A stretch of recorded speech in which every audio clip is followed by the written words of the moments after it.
Et bienvenue à tous sur la première émission de Fréquence Star Wars. Je suis accompagné de Pierre, Michel et Raphaël pour notre première émission de podcast de Mint in Box. Donc certains d'entre vous me connaissent peut-être, je m'appelle Paul, je fais partie de Mint in Box depuis bientôt 15 ans maintenant. Et membre actif de l'association, on publie des actualités, collectionneur de Star Wars, de statues, de figurines, de Lego, et on est là pour discuter avec vous, échanger et proposer un nouveau contenu pour le site. Pierre, je te laisse te présenter, vas-y.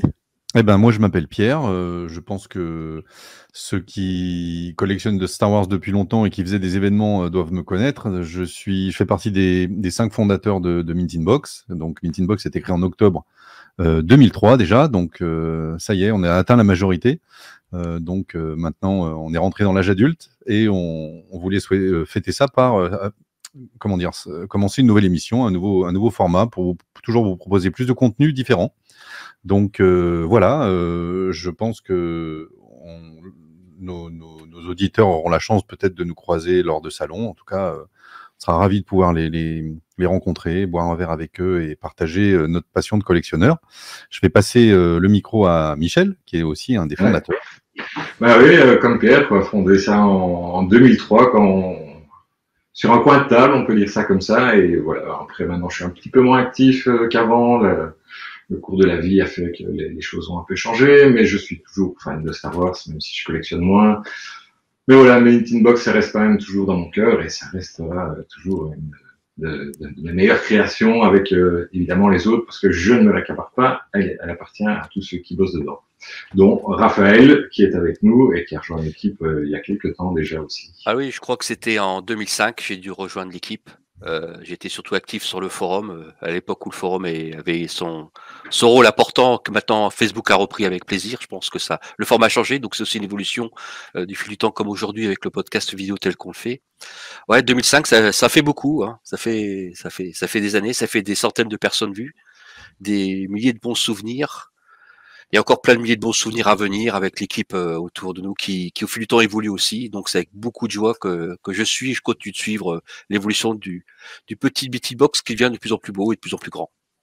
Ouais, bah, toujours un pilier, quoi. Comme Paul maintenant est un très gros pilier de Mint in Box, on peut dire qu'il a pris vraiment toutes les choses en main avec toute l'équipe qui peut être derrière aussi. Mais voilà, je pense que s'il y en a à féliciter dans la reprise et surtout dans l'activité de Mint in Box, c'est Paul, et je crois que Pierre va pas me contredire là-dessus. Non. Merci. Non, je contredis pas. Voilà, donc c'est normal. On passe le flambeau, ça fait partie de la transmission. C'est le sens de la vie, donc on est dans le bon sens, tout va bien. Ouais. En plus, tout se fait naturellement, donc c'est ça qui est très bien aussi. Merci les gars.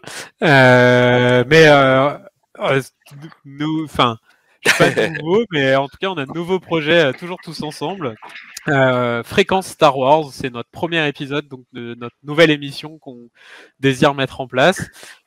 Pierre, je vais te laisser l'introduire puisque c'est comme tu es un des fondateurs de MIB, ça fait un nouveau bébé, j'ai envie de te dire. Donc, ouais, exactement. Alors pour l'anecdote, je rappellerai que il y a de nombreuses années, au tout début des blogs, on avait créé un concept qui s'appelait Mint in Blog, qui n'a pas vécu et ouais, qui c'est vrai. le succès. On était peut-être trop en avance peut-être. Donc les gens sur des mini WordPress en fait postaient les photos de leur collection. Et effectivement, bon, à un moment on a dû arrêter. Ça n'a pas rencontré son succès. Donc on espère en tout cas que pour Fréquence Star Wars, eh bien écoute, l'avenir sera tout autre et on l'espère. Donc l'idée en fait de Fréquence Star Wars, c'est très simple. Depuis la création de Mint in Box, l'un des objectifs principaux, c'est de faire en sorte de pouvoir partager avec les collectionneurs, que ce soit lors de salons. C'était vraiment, le site a été créé vraiment par des collectionneurs pour des collectionneurs, donc il faut échanger au maximum, disons notre passion. On a tous des focus un peu particuliers. Et c'est ça qui fait que cet environnement est sympathique. Et Dieu sait que depuis 18 ans, on a pu rencontrer un tas de collectionneurs de par le monde. Et en fait, on est lié par cette espèce de fil rouge qui fait en sorte qu'on est une communauté. Et l'idée, en fait, avec Fréquence Star Wars, c'était de proposer un format assez court, de manière à ce que vous puissiez l'écouter soit dans les transports en commun, ou le voir, ou le visualiser dans les transports en commun, ou encore lorsque vous allez au boulot. L'idée, c'est de passer un petit moment avec vous, de partager un peu notre semaine de collectionneur, semaine 10 jours. On ne sait pas encore trop dans quel va être le rythme des diffusions, mais peut-être une semaine, entre une semaine et 15 jours. En tout cas, on est ravis de pouvoir vous la proposer, vous la présenter. On va essayer de faire ça le plus dynamique possible. Donc, bien entendu, n'hésitez pas, quand vous la verrez, à nous donner vos commentaires, à nous encourager, à nous dire qu'il faut arrêter ou pas. En tout cas, nous, on va tenter l'aventure et on se dit que ça pourrait être sympa de le partager avec vous. Et voilà, donc il est temps de dire que c'est le moment de lancer Fréquence Star Wars. Et peut-être, en tout cas, pour ceux qui nous connaîtraient depuis peu, on peut effectivement rappeler un peu la genèse de Mint Inbox. Alors Michel, comme tu fais partie des fondateurs, peut-être nous briefer rapidement un peu comment ça s'est passé et puis quels ont été les événements marquants. Je pense que dans les prochaines éditions, on aura peut-être des focus sur des souvenirs bien précis avec des photos sympas. Parce qu'on en a des souvenirs, mais vraiment d'état et des trucs absolument incroyables qu'on peut partager et qu'on a envie de partager avec vous. Donc Michel, alors comment tout a commencé? Comment tout a commencé? C'était même peut-être un peu avant 2003, parce qu'on était tous les 5. On peut pas oublier nos 3 autres fondateurs qui sont Étienne, qui habitait en Allemagne de mémoire. Ouais. Nicolas Kramer, qui a été aussi quelqu'un qui a super lancé Mint Inbox à tout point de vue, qui habite au Luxembourg. On avait Sébastien, qui est toujours là, qui habite Rouen. Pierre, qui à l'époque était à Fontainebleau, je pense, de mémoire, n'était pas encore à Nice. Et moi, évidemment, il fallait bien un petit Belge pour booster tout ça, pour avoir le côté francophone. Mais version nord, avec le petit accent qui va bien, et pouvoir étendre ça à toute la francophonie. Donc voilà, tous les 5, on était sur Star Wars Universe, on va le citer. D'ailleurs, on les salue très très fort. Merci à vous de nous avoir déjà accueillis au départ comme tant que pigistes au niveau de la section collection de Star Wars Universe. Et puis voilà, le temps coulant et par facilité et par envie surtout de booster un peu ce côté collectionneur, on a décidé tous les 5 de créer le site qui s'appelle Mint Inbox maintenant. Donc en 2003, on a créé ça au mois de juin 2003 de mémoire, sur le coin d'une table, effectivement. Ça devait être un KFC, Pierre, je sais plus. Non, je crois que c'était un Thanks God It's Friday, c'est un TGI. Ah, voilà. Exactement. Ça parlait de poulet de toute façon, que ce soit l'un ou l'autre. Voilà. Et puis on est parti et on s'est dit maintenant c'est le moment, on va lancer l'affaire. Donc effectivement 2003 pardon, le web n'est pas ce qu'il est aujourd'hui, donc c'était assez compliqué. Il a fallu trouver les bons outils, les bons serveurs. On a beaucoup les grosses galères. Donc on a pas mal galéré. Donc ce qui faisait que finalement on passait une grande partie de notre activité en salon et on faisait des reportages. C'était aussi un des aspects du site, des actus, un forum dynamique. Et je pense que les plus anciens qui regarderont Fréquence Star Wars se souviendront de cette époque bénie du forum où on pouvait discuter sans fin de certains sujets. D'ailleurs, le forum existe toujours. On vous encourage et on vous suggère de jeter un œil. C'est toujours intéressant de retrouver des vieux sujets. Voilà, donc les plus nostalgiques se rappelleront du forum. Sinon, les événements et effectivement le site. Voilà, donc qui a suivi son évolution comme il a pu avec les moyens du bord, parce que c'était vraiment, disons, avec de l'huile de coude que Mint Inbox a été lancé, qu'on a galéré, mais aujourd'hui, bon, on est là où on est, et puis bon, sans prétention, on est bien content du résultat. Effectivement, c'est important, Michel, de saluer Star Wars Universe, parce qu'effectivement, c'était un des sites précurseurs à l'époque avec Anakin Web. Et moi, j'ai rejoint l'aventure de Star Wars Universe un peu en tout dernier. Et l'idée d'un spin-off pour faire un focus collection s'est imposée un peu de lui-même. En tout cas, on les remercie. C'est finalement eux qui nous ont lancés. Et on prend toujours plaisir à les croiser en salon, et notamment à QC où on les croise assez régulièrement. Et je sais qu'ils ont des des gens de grande qualité avec des intérêts et des focus assez bluffants. Hein. Moi, je les écoute sur Star Wars en direct. Je suis assez bluffé par le niveau qu'ils peuvent apporter, comme bien d'autres aujourd'hui. En tout cas, voilà. Donc, Meet in Box, c'est collection, forum, les rencontres, hein, c'est très important, et les événements. Et Dieu sait que les événements nous auront amené de grands moments. Voilà. Oui, c'est ça. C'est clair que les événements, les salons, on a été très présents dessus. C'est un peu là qu'on a fait la connaissance de tout le monde et qu'on a fait connaître Meet in Box. Il y a eu des très petits salons, il y a eu des plus gros salons. Enfin, on peut les passer en revue, mais il y a eu le Facts qui a été quelque chose de terrible. Il y a eu les JediCon qui ont été vraiment superbes et avec qui on a pu vraiment faire connaître Meet in Box et aussi rencontrer des personnes. Mais l'année charnière, je crois que c'est quand même 2007 quand on est allé à Celebration London. Exactement. Là, c'est vraiment le moment où Meet in Box est passé le cap supérieur en se faisant plus connaître au niveau international à ce moment-là, parce que tous les collectionneurs du monde entier venaient à la Celebration. Et c'était vraiment la première marche, je vais dire, qui nous a fait rentrer et qui nous a fait évoluer énormément. On peut d'ailleurs remercier aussi Steve Sansweet, hein, qu'on a rencontré là, avec qui on a eu très bon lien d'amitié. Et voilà, et tout a fait un peu boule de neige et on est arrivé à... Ça nous a amené quand même à quelques beaux trips, à quelques belles petites soirées, à quelques verres de mojito partagés, Pierre, hein, sans vouloir remuer le couteau dans la plaie. Mais en tout cas, on fera des focus sur certains events. Sur les mojitos on peut faire la recette de mojito Star Wars, hein, si tu veux. Ouais, pas de souci, on se fait tous un petit mojito. Parce que j'ai peur que Michel nous sorte des photos, parce que je me souviens avoir fait des pauses avec certains de mes camarades, mais je pense qu'il ne faudrait pas les mettre en ligne.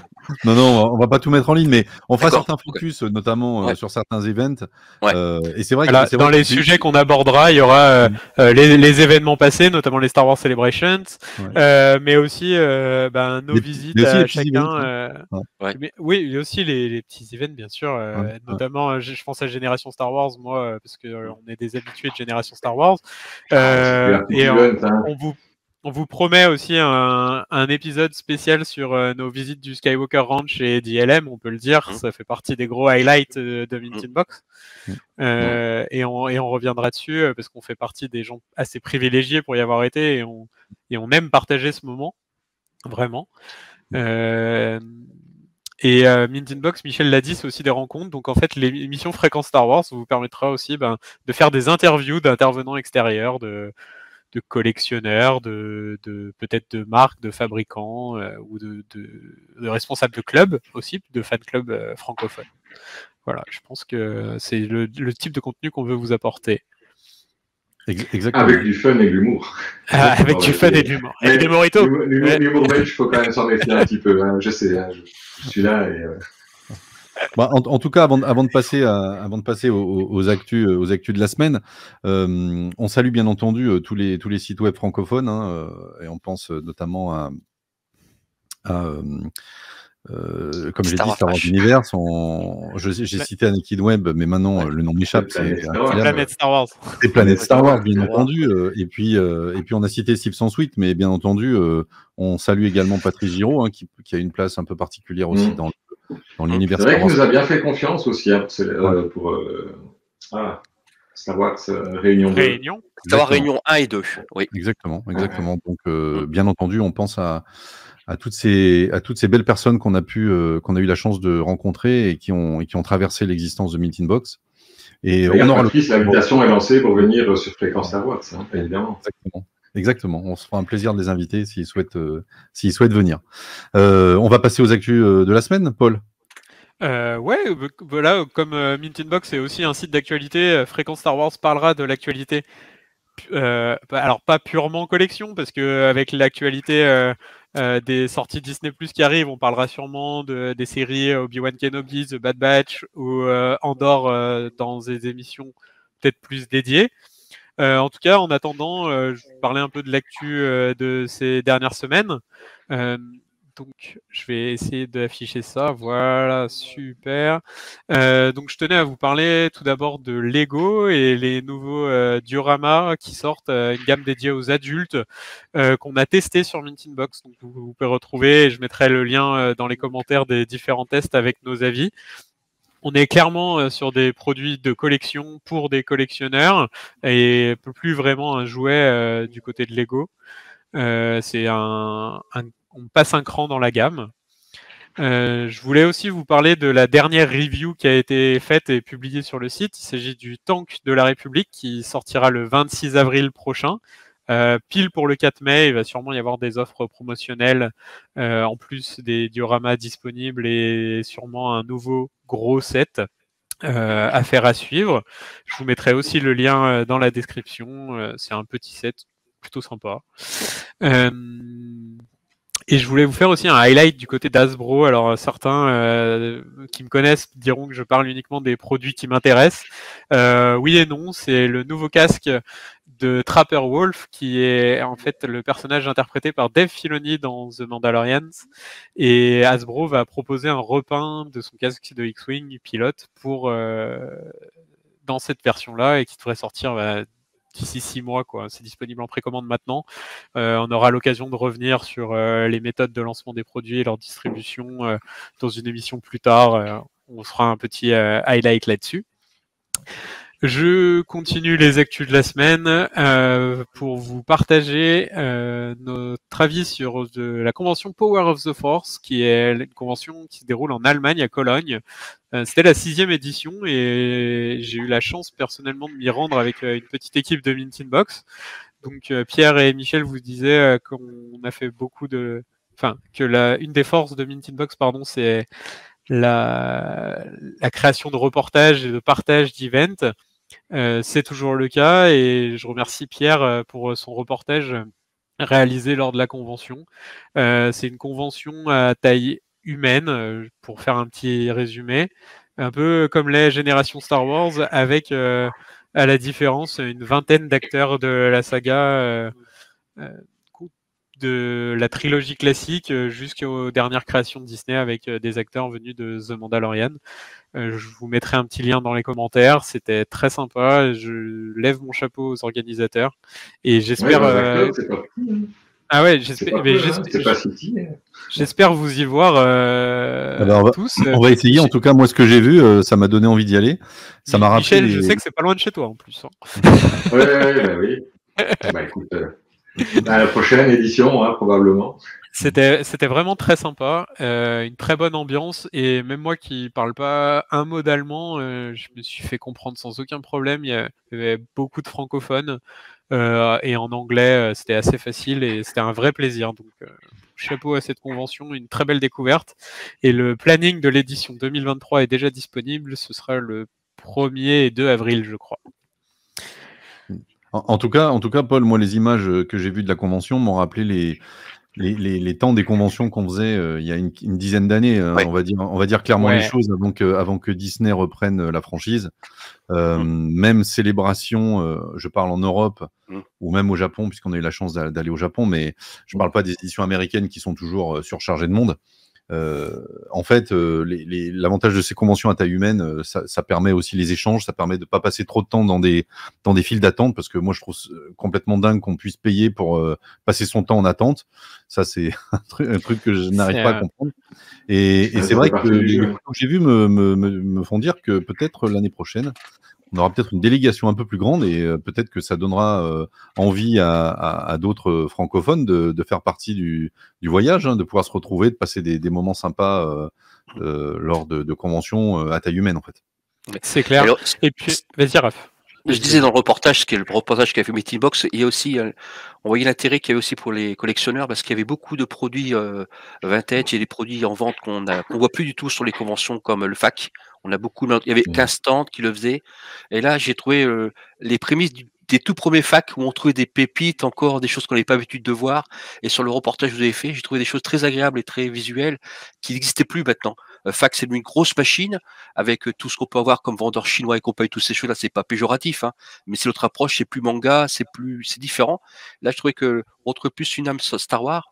Et comme vous disiez, c'est quelque chose qui reste accessible. Et je peux vous dire que au fil des années, les fils des salons que je fais depuis pas mal de temps, on perd de plus en plus cette petite fibre de sensibilité qu'on a à être les uns avec les autres. Voilà, on est dans la masse. Et ce que j'ai apprécié dans votre reportage, c'est qu'on voyait un peu les gens les uns avec les autres, comme peut être un QC, où il reste encore on va dire ce volume, on va dire accessible, où on n'est pas les uns sur les autres à faire 3 heures de queue pour 180 € pour avoir une dédicace d'un mec qui vous regarde méchamment et qui signe Raphaël et KF. Voilà. Tu parles de qui? C'est une parole de qui? Il y a du vécu. C'est du vécu, ça, hein, ça sent le vécu quand même, hein, c'est bien profond. Hein. À peine énervé, quoi. Ouais. À la prochaine fois, tu demandes juste un R et t'es tranquille. Quoi. Ouais, c'est ça, mais je l'ai marqué au marqueur. C'est clair que moi, ça faisait très longtemps que j'avais pas autant discuté avec des acteurs Star Wars et qu'ils soient aussi abordables en fait à leur table de discuter de tout. Je prends c'est Chris Parsons qui a plusieurs rôles dans le Mandalorian par exemple. Le droïde inspecteur ou un des chasseurs de primes à bord de l'épisode de la prison. Et il a été hyper sympa. Enfin, il nous a expliqué comment ça se passait de tourner dans le volume, par exemple. On a pu parler un peu technique. Vraiment très accessible, hyper agréable. Et ça faisait très longtemps que j'avais pas connu ça sur une convention. Et ça m'avait un peu manqué. En tout cas, ça a une bonne introduction sur le fait que une partie de Mint Inbox sera accusée, en tout cas. Hein. Je sais que vous, avec Paul et Raphaël, vous avez une petite discussion d'1 heure prévue, non? C'est ça? Oui, c'est ça, tout à fait. Hop, je vais basculer sur QC. Donc, on se donne rendez-vous le 30 avril et le 1er mai à QC. Raphaël et moi seront sur scène pour vous proposer un petit focus. En gros, on appelle ça l'actu du collectionneur. C'est les dernières infos, les derniers produits dérivés, puis ça permet d'échanger un peu ensemble. Encore une fois, vous allez dire qu'on parle beaucoup d'échanges, mais c'est assez important en fait pour nous d'être en lien direct avec notre communauté. Et puis on a toujours quelques goodies à distribuer. En plus, c'est juste avant le 4 mai, donc normalement l'actualité des nouveautés en termes de produits dérivés est souvent assez élevée. Donc, puis je vais venir avec mes cartes Lego en double. J'ai vu qu'il y en avait certains qui se donnaient rendez-vous à QC, donc c'est le moment. Les cartes Lego. Toujours des trucs à échanger, c'est incroyable, ça ne change pas. Oui, il y aura bien des patchs ou des pins. Hein. On n'a pas encore les pins à fréquence savoir, il faudrait y penser. Les pins, tu nous connais, ça viendra bien. Ils vont être demandés à qui et à cœur par tout le monde. Déjà par le staff. Hein. Si le staff voudra bien en donner aussi, ça sera encore une autre histoire. Hein, parce que... Voilà. En tout cas, on a hâte de vous retrouver et de savoir ce que vous pensez de ce format d'émission. Moi, j'ai hâte de recevoir les premiers invités. Je suis ravi d'avoir pu lancer ça avec vous, en tout cas. Cool. Vous aurez l'occasion de revenir participer. Je le redis, l'idée, c'est aussi de proposer divers intervenants. Donc peut-être que moi, je serai pas là à chaque fois. Pierre, Michel et Raphaël non plus. Ce sera peut-être d'autres personnes, en tout cas, qui leaderont l'émission. D'autres personnes du staff, bien sûr, de Mint Inbox. Et d'ailleurs, si vous voulez nous rejoindre, on a toujours besoin d'un petit coup de main sur divers projets. Donc, n'hésitez pas à nous contacter. En tout cas, on a plein d'idées pour l'émission. Ça, c'est clair. Ça, c'est clair. On ne sait même pas par où commencer, on ne sait même pas encore où ça va se terminer. On espère que ça va se terminer, surtout. Hein, ça, c'est quelque chose d'important. C'est bien, c'est un chouette nouveau format. Quoi. C'est en vrai, on va pas se le cacher, c'est le format de 2020-2022 aussi, faire de la vidéo, faire de l'audio, du podcast. C'est vers là que tout tend, donc nous aussi, c'est à nous de franchir le cap de cette barrière-là et de proposer un nouveau contenu. C'est une très bonne chose. Moi, je peux pas parler après ça quand Paul doucement du discours. Là, je suis comme ça, je suis la petite larme à l'œil. J'ai l'arme à l'œil, puis je dis est-ce que Pierre va nous sortir un truc? Alors je dis Pierre, je fais clic sur Pierre depuis tout à l'heure, je dis réponds Pierre, et il répond pas. Non, mais écoute, pour l'épisode 0, on va dire que ça y est, l'aventure est lancée. On va vous préparer un épisode 1 officiel pour rapidement, les prochaines semaines. Dès demain, on va commencer à rassembler ce qu'on va vous présenter. Ouais. C'est un plaisir, en tout cas. Ouais. Après 2 années de Covid, on avait besoin de se revoir, de partager à nouveau notre passion et de pouvoir se voir, discuter, parce que finalement, il y a que ça qui compte. Hein. Et rendez-vous à QC, en tout cas pour ceux qui y seront. On aura sûrement un épisode 1 officiel avant QC, peut-être. Ouais. Et Oui. en tout cas, on vous donne rendez-vous. Ah, c'est confirmé. Merci à tous de nous avoir regardés et à très bientôt. Merci, à bientôt. Salut tout le monde. Ah, avec les mains, voilà, c'est ça. On a perdu Raphaël. Non, c'est parce que c'est Non. les mains. Hop, hop, hop. Non, c'est Raphaël qui est perdu, c'est pas la même chose. Oh là là. Je t'aime. À bientôt. À bientôt. Salut. Ciao.